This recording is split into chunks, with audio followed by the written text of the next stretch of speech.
Welcome to QI for an episode which is all about justice. Members of the jury, the just Brian Cox.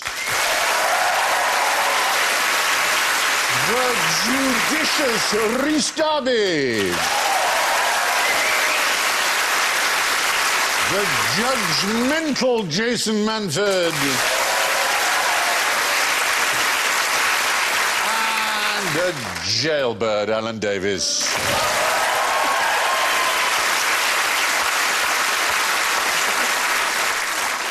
Well, in case I nod off during these proceedings, you all know how to catch my attention. It's with a buzzer, and Jason goes.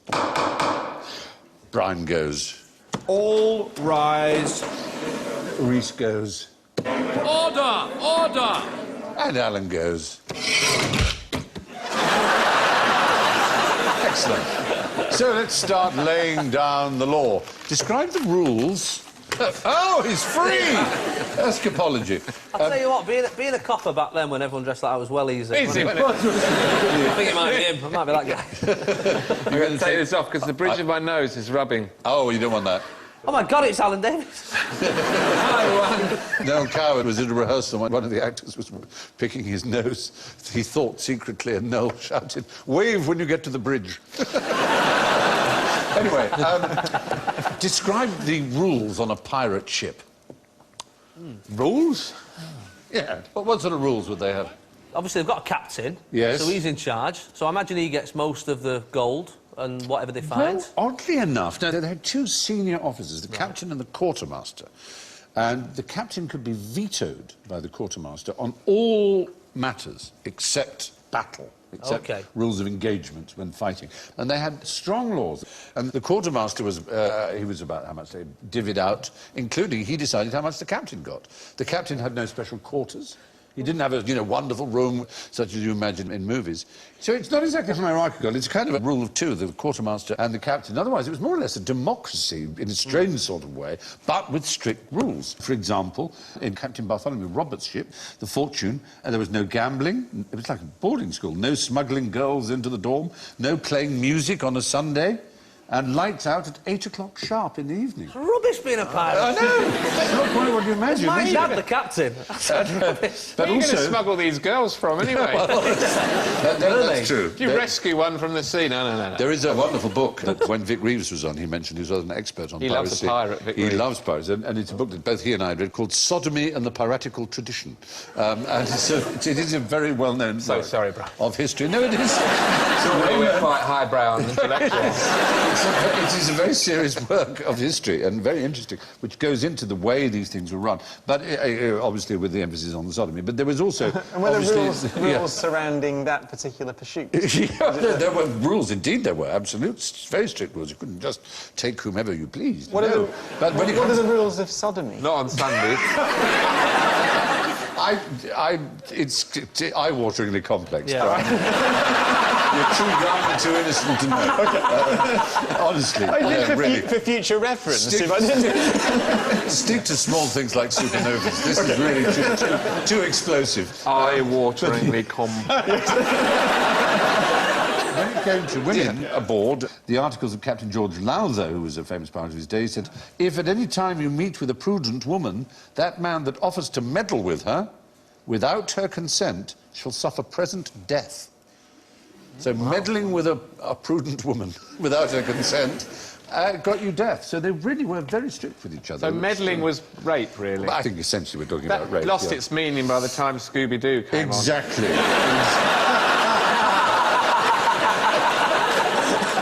Why you pesky kids haven't meddled? Notorious gang rapists. That's just terrible. I'm ashamed of you. Do they have pirates in New Zealand? We've been attacked by pirates on occasion. You didn't have anyone transported to New Zealand like Australia? No, it was a destination of choice for those seeking adventure and death. Nothing's changed. Nothing much has changed, no, exactly. Why is the pirate voice similar to the farmer's voice? Why? Is there something... Arr! Get off my land! There's one man responsible. Right. Do you know who it is? It'll be a film actor. Yes. Oh, OK.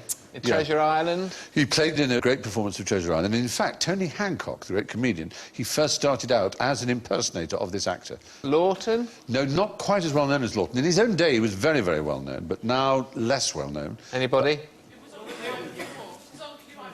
Someone, we've mentioned on QI before. Hang on a minute, The chances of Alan remembering it are... Going in the front and saying, you've done this. Look at this fact. This was on Dave on Tuesday. New facts. New facts. Yeah, well, it was Robert Newton, anyway. Robert Newton. Thank you, yes. Robert Newton. Robert Newton is the right answer, but it doesn't count because we've had it before. There we are. David Prowse almost did that, didn't he, to Darth Vader? He has a West Country accent, didn't he? Yes, and he he did. famously thought that he was going to be used, didn't he? Yes. With his West Country accent, he got redone. I am by your James Earl father. Jones. Very upset. I'm your father, and I'm your brother as well. Sorry for when I tore there. Joking. Well, see? Darth Vader on a big tractor. Trundling down the corridors of the Death Star, chewing a bit of straw. Darth. Mr. Darth to you. Mr. Darth. It's, yeah, anyway. You know the skull and crossbone flag? Yes. Did they really have that? Because, I mean, that's really giving it we away, isn't definitely it? covered that in the last Oh, series. really? I must Yeah, have missed that. Alan will tell you all about it. Go on. Jolly Roger. Well, yeah, everyone knows it's good. Or is that a proposition? Maybe later, Alan. It's been 10 years, Stephen, and I've finally come round to it. It's time for a Jolly Roger. An eye-watering Jolly Roger. All right, now, what's the difference between a Californian prison and a medieval dungeon? Now you can see we've very cunningly placed the Tower of London, which is a medieval dungeon, or part of it is, next to Alcatraz, which is, of course, a famous Californian prison. Is it because... Is it anything to do with the fact that you can't get out? Alcatraz is famous, isn't it, of being like... Of prison. No, not out of prison. How'd you get out of prison? Oh, Reece. If you're popped in a dungeon, you're given manacles, like you had earlier, and you're given board and lodging, essentially. And we go on today about prisoners having to... It's like a hotel. And look how much it costs the government. Well, in the medieval days... Oh, they made them work. Not just made them work, they made them pay. They had to pay for their manacles. Wow. They had to pay for their foot gyves. They had to pay for their everything. They had to pay for their accommodation. So they had jobs. Well, no, that was the awful thing. A lot of them, pretty obviously, were not very rich. So what happened was that they usually then ended up in debtor's prison because they couldn't afford to pay the fee. Is that a picture of the returns desk? I don't like that. These are a nightmare.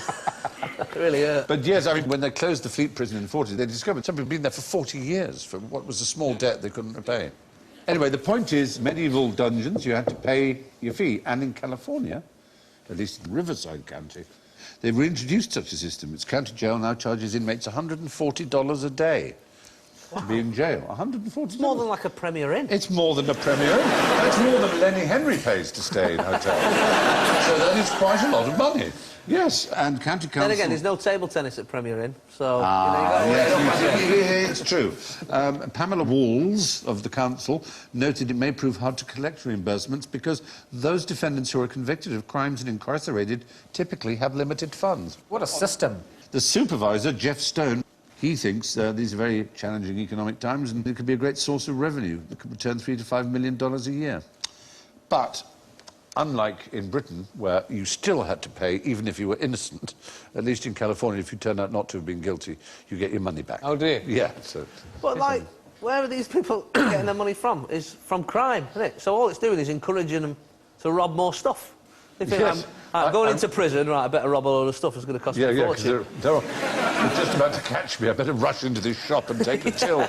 It's true. They can work once they're in prison, though, can't they? From in prison. Oh, indeed, in most prisons, Yeah. there's work. When I was in prison, You can I set worked. up a little lemonade stand or something in the basketball court and, you know... I had to paint soldiers when I was in prison. I was in prison when I was Like toy 18. ones? There were little toy soldiers. Yeah, Oh, wow. Yeah. So it was quite sort of relaxing work. Then I was put on the polishing the corridor duty, which was not so pleasant. When were you in prison? I didn't know you. Did you not know? Oh, I have a checkered past. There's a can of worms. 4 years ago now. We've moved on, Brian. We've moved on. Many people believe I should still be. You're going through an institution for several years and you come out in debt. Yeah, I should It's say. rather like being a student. Yes, exactly. Very well put. That is basically what students Except do. you learn probably a lot more in prison Yeah. than you would. You learn a trade. But also, you get a trade, you come out with a trade. Useful trade, bouncing. You learn how to be a bouncer. Don't take this question personally, Alan. I didn't write this question. All right. Okay. Now, what sort of person would say that Alan has a very small penis? I'm sorry. My Like wife. And this is a legal question. It is a very much a legal question, yes. Oh, OK. I'll tell you the world we're in. We're in the world of defamation, right? Let's say I was to write a novel about someone who presented a quiz show called K.I., who was called Simon Dry, and he had a regular sidekick with curly hair who was called Andrew Devons and had a very small penis. The idea is that he'll never sue because he'll never say, this is obviously based on me. Because no one will say, it's obviously based on me because my name's like that and I've got a Oh, hang on. So that's the idea, is that when you want to slander somebody, you put in certain things that they would never admit to. They'd be too embarrassed to say that it's like them. There was a writer who was snubbed by Martin Amis, the great novelist. That's Martin Amis. Peter James was snubbed by him, and he got his own back by creating a character called Amis Smallbone, whose manhood is compared to a stubby pencil. And presumably Martin Amis does not sue. Was it Martin Amis? Who was it who wrote about Norman Mailer and put a little sort of to the appendix, you know, to the index, because they knew that Norman would always look. And That it was just said called Norman Vidal. Mailer, and it said, yeah, hi, Norm. That's right. It's a bit like that Jewish joke, isn't it, about the will being read out, you know, and to my brother-in-law Louis, who always wanted to be mentioned in my will, hello, Louis.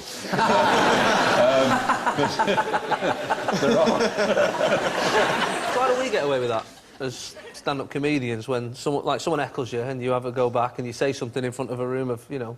Well, it's a kind of understood contract between an audience and a comedian that, Right. that someone heckles and you go, if I want any shit from you, I'll squeeze your head or whatever. Yeah, yeah. You know, some What's that?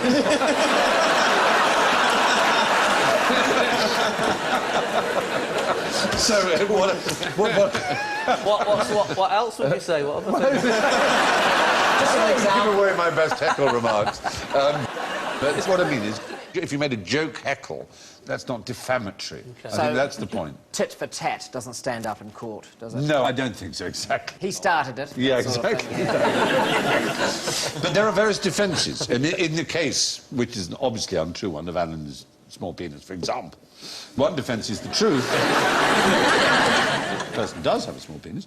The other is parliamentary privilege. So a member of parliament can get up and say, Alan Davis, Mr. Speaker, has a small penis. So Another member of Parliament get up and say, he's a grower, not a shower. The Point of order. The point is, you couldn't sue either of them because under parliamentary privilege, there's no action that could be taken. There's increased privilege in peer-reviewed scientific journals as well. Oh, that's privileged. Yes, it is to some extent. So that if you're quite rude about a fellow scientist, Yeah, as long as it's in a peer-reviewed journal and it's not malicious, then So- you're allowed to do it, in the interests of freedom of debate. I could publish a paper reviewed by my peers about your penis, and I would be relatively immune unless I was being malicious about it. right. Now, that's the phrase, of course, they use in American defamatory law, is absence of malice. If you can prove absence of malice, then you can say almost anything. Yeah. Which allows... I like his small penis. And that's a It's film. very, very tiny, but it's wonderful. Surely at some point sarcasm must come in. Well, there's that, if you can prove that, exactly. So the other one is good faith. I genuinely thought he had a small penis. I didn't mean it as defamatory. It was said in good faith. That's one thing. The other is opinion, which is, it was just my opinion. Compared to mine, it's small, OK? Right? It's a review. It's a review, exactly. 1 star. The other is the public interest. The public has a right to know the size of Alan Davis's penis. That might be a defence. The other is consent. He agreed with me about the size of his penis. The other one is vulgar abuse. Surely you didn't believe me when I said you had a small penis. I was just being rude to you. I was not defaming you. It'd be like if I called you, you know, one of the unacceptable taboo swear words. If I called you a motherfucker, you know, it's not defaming you. Whereas if I actually wrote down that I believed you actually incestuously did have sex with your mother, that would be defamatory. So that's the difference. Not with a penis that size. It's No. pointless.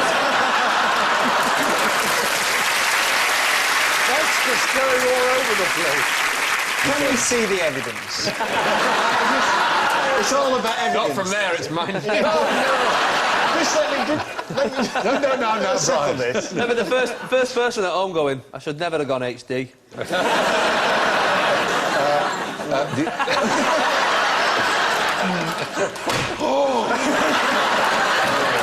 Rise.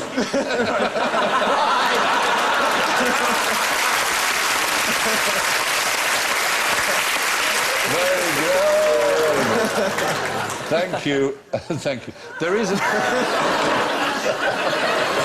Is this on BBC Three these days? So sorry, I'm Brian, I know. Anyway, that's the point. Saying a character isn't very well hung could save you from a libel action. Which reality TV format was invented by Charlemagne's father? There's a picture of Charlemagne. Big Brother? It's not as well as Big Brother. I will give you a clue. Celebrity Big Brother? On Channel 5? I'm a king, get me out of here. That'll cover it. I can tell you it was presented by Dale Winton. Supermarket Sweep? No, Total Wipeout? What else has he done? you're pretty good. You're good. Yeah, I know the workings Big of... fan. yeah. You're good on Dale. Yeah. You probably don't know who Dale Winton is, do you? Chap or lady? Audience, stay. He's a very charming gentleman, Mr. Winton.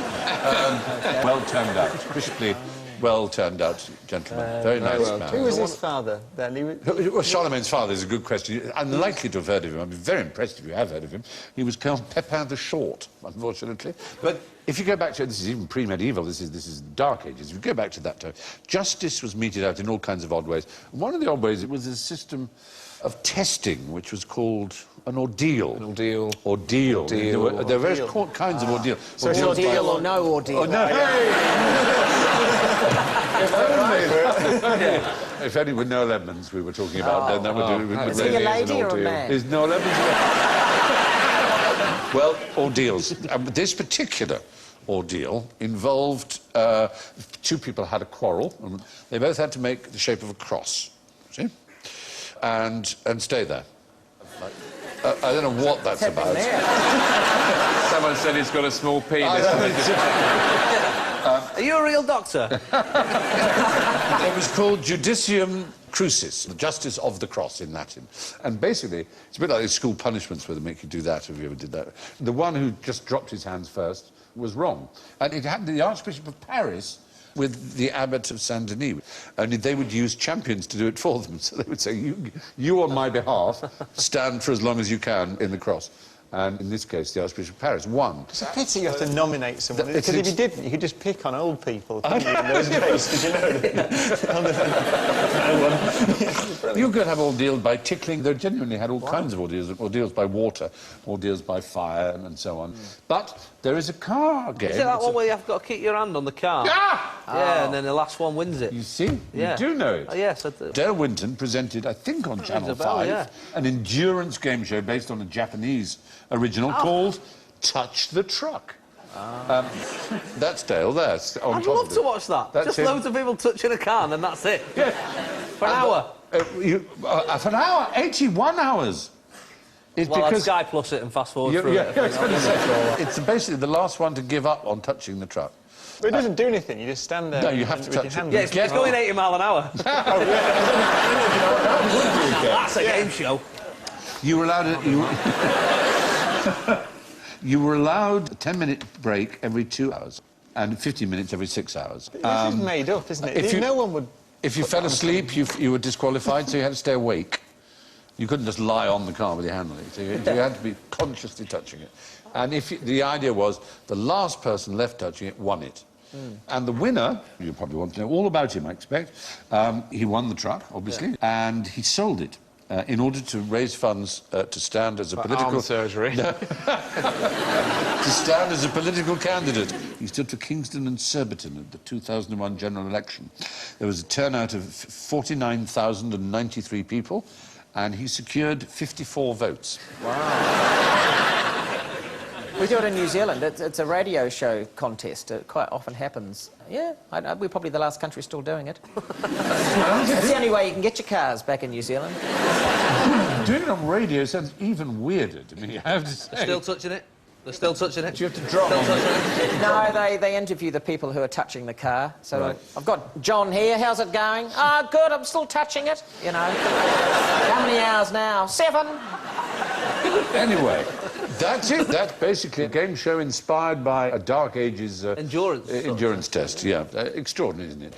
What sentence would you recommend in Jedward Justice? Life. I feel very sorry here for Reese. We're giving you all kinds of cultural references that can mean nothing to you. Have you heard of Jedward? Yeah. Are they judges? They look very young. I believe Irish... Are they twins? They're conjoined twin judges. They're not conjoined. Well, they've done well, haven't they?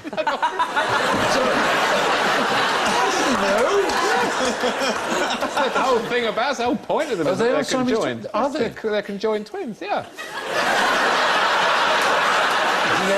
No, it looks like they are. Joyce, come on! Who has the arm in the middle?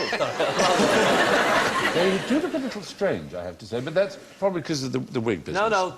Nothing to do with the wig. Okay. It's got nothing to do with it. But anyway, there really is such a thing as Jedward Justice. This predates these twinsters. Maybe that's where they got their name from, really. Oh, I don't think so, really. This is a town which was originally called Jedward, and then it changed its name to Jedburgh. It still exists. Jedburgh, you may have heard of it. In the northeast. It is. It's on the borders, in fact. It's a border town, and that's the clue, really. The borders, as you know, suffered throughout history. Incursions and raids from England, raiding through Scotland, stealing, and vice versa. And they were often summarily hanged without a trial, and it was known as Jedward Justice. And our name for that, where someone is especially killed without a trial, is... what word do we use for that? Oh, lynch mob. Lynch. Now, where does the word lynch... Why is it called lynch? I have absolutely no idea. Well, there's a claim to the origin of the term lynch, which is a man called James Lynch Fitzstephen, who was the mayor of Galway in Ireland. And he hanged his own son from the balcony of his house after convicting him of the murder of a Spanish visitor in 1493. Wow. So that's pretty bold, isn't it? Wow. It's on a bike. It's extreme. He learned his lesson. He never did it again. No. Did you say hang his own son for stealing a bike? No. No. What did you think I said? I misheard it because I'm so hungry. I don't know killing I can't concentrate when I'm hungry. Killing a Spaniard. For killing a Spanish visitor, yes, Spaniard. He killed... Do you not listen to... No, he doesn't. I'm starving hungry. Are you? And now I can't concentrate because I'm having a blood sugar crash. I never get called up for jury service and you're hungry in the afternoon. What was it, kill a Spaniard or stole a bike? It's quite an important difference. Starving. Can I get an apple?